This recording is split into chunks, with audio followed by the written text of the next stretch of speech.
Good afternoon. Is the slide visible? No, sir.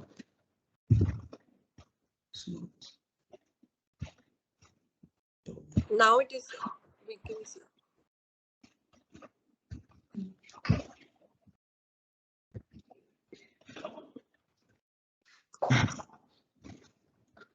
But there's a problem with the sharing on my Mac. So I'm using another laptop.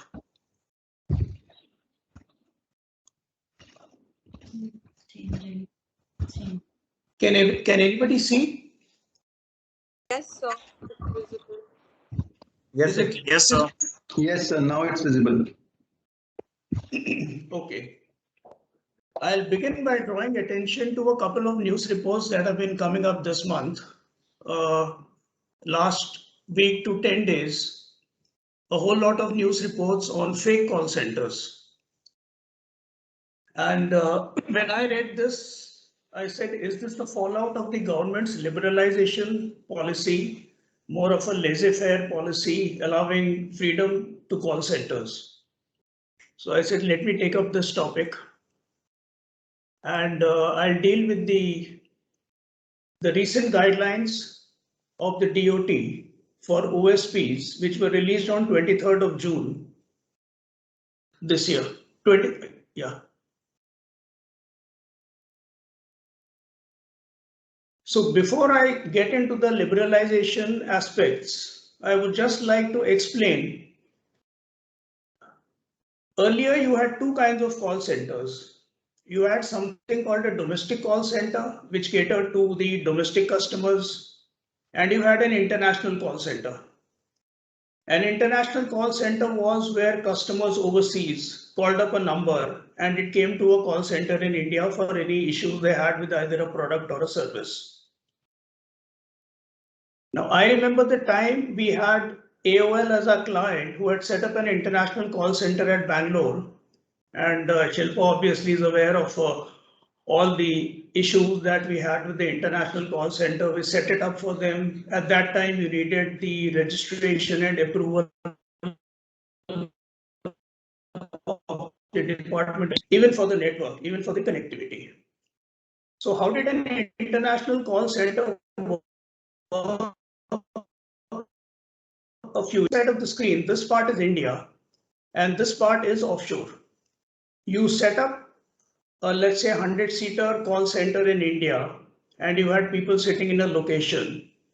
You took a connectivity, then it was called an IPLC. You took a leased line and connected it to a point of presence outside India. Now from outside India, it got connected to a PSTN. Now let me explain what a PSTN is. A PSTN is a public switch telephony network, like the telephones we have at our house, which connects to a telephone exchange. From there, a customer in the US, if he wanted to call up for a product issue or a service issue, he dialed a number that got connected to the point of presence overseas and it went anywhere in the world. It could come to India also through this network. And a person here would attend to the call. Now this entire diagram that you see on the screen had to be approved by the Department of Telecommunications.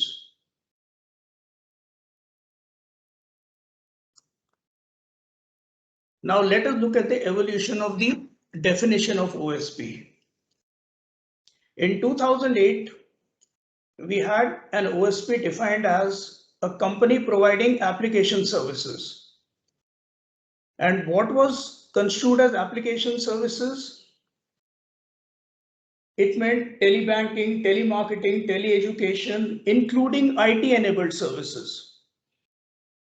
So in 2008, the government policy was that a voice and a non-voice based call center would fall under the definition of an OSP. And an OSP is an other service provider as opposed to an internet service provider. So broadly, we had two categories called an ISP and an OSP. Today's presentation, we are focusing on the OSP. Come 2020. In 2020, the definition got changed. 2020 definition said it is a voice-based business process outsourcing service. So the non-voice based got excluded in November 2020. Come 2021, that is 23rd June. It says a call center provided by the OSPs wherein the customers access the network of OSP through PSTN and a lease line, which means the OSP is functioning over a lease line, but the customer can access it from anywhere over a PSTN, which is your public telephone.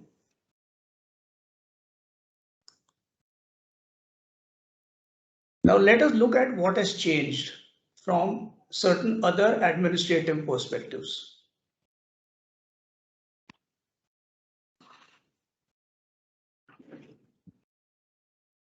In 2008 and 2011, you could not, if you read this last part and further transmission between OSP centers,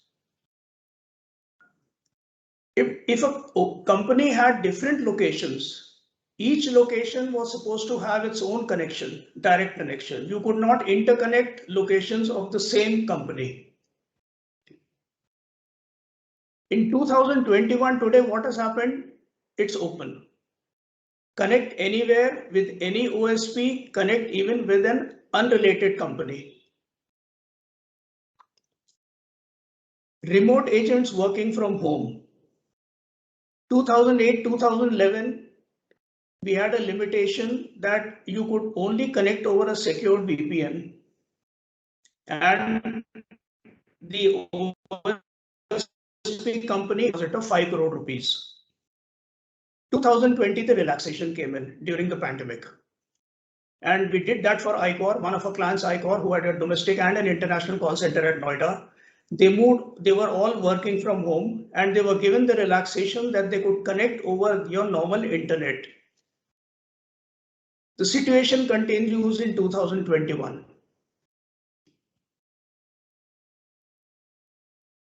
Earlier, 2008 to 2011, you required a registration.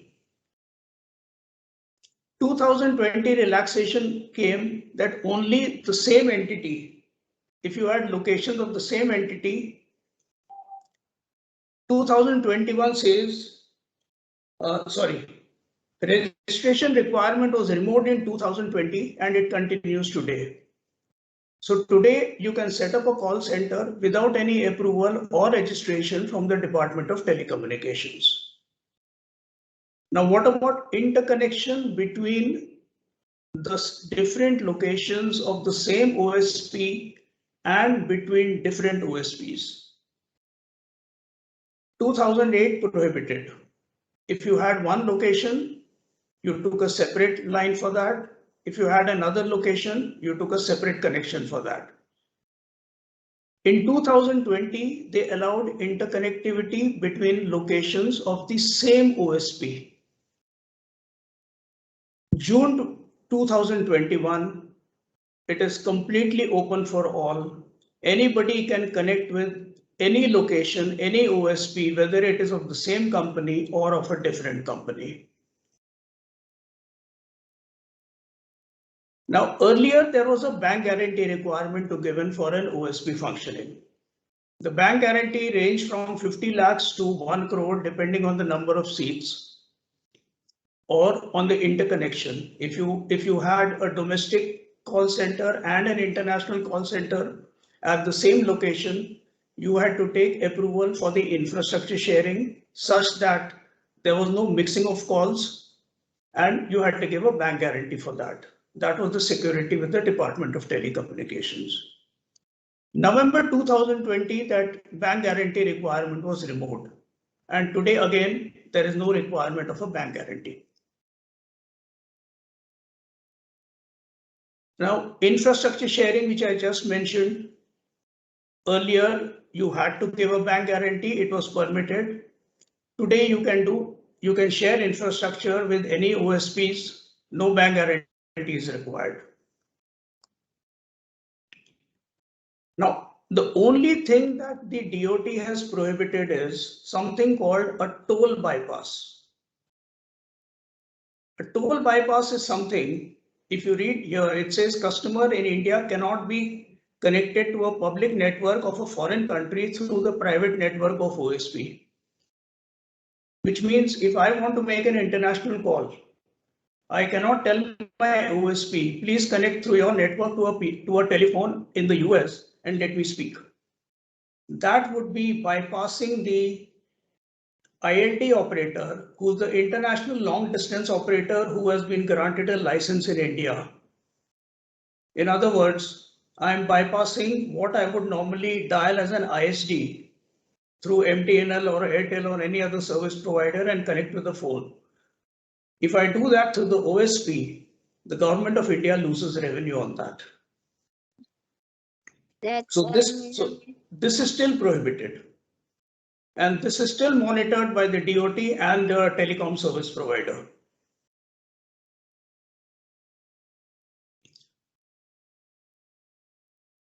Now, just to summarize, what are the prohibitions and the mandates? The guidelines explicitly exclude entities not carrying out voice-based business process outsourcing service. So the IT-enabled service issue, which was there in 2008 to 2011, today is excluded from the guidelines. So if I'm just processing data, I don't come within the purview of the OSP guidelines. I can do it. Today, technology has improved. We have a Dropbox, which is a cloud-based system. I can transfer data, documents through a cloud. Anybody can access it anywhere in the world. So the government didn't control me. Caveat is that an OSP cannot become a telecom service provider. That means an OSP cannot run the services provided by Airtel or by MTNL or by ACT in providing internet services. For remote agents, those who are working from home today, I can work from anywhere in India and connect to the OSP server. The OSP is responsible for the actions of the remote agents, and remote agents have to maintain logs. The OSP has to ensure that the logs maintained are tamper-proof. And then they are required to, this is more administrative, preserve reports, logs. In case the DOT or the telecom service provider wants to come and check, they have a right to check. Freedom does not mean that nobody will come to your premises and check. They will come and check if there is a complaint or they suspect that you are bypassing certain guidelines or regulations. They have a right to come and check. No penalties. They have done away completely with any penalties that were there during the registration regime. At best, if you are violating the guidelines today, what they will come and do is snap your connection.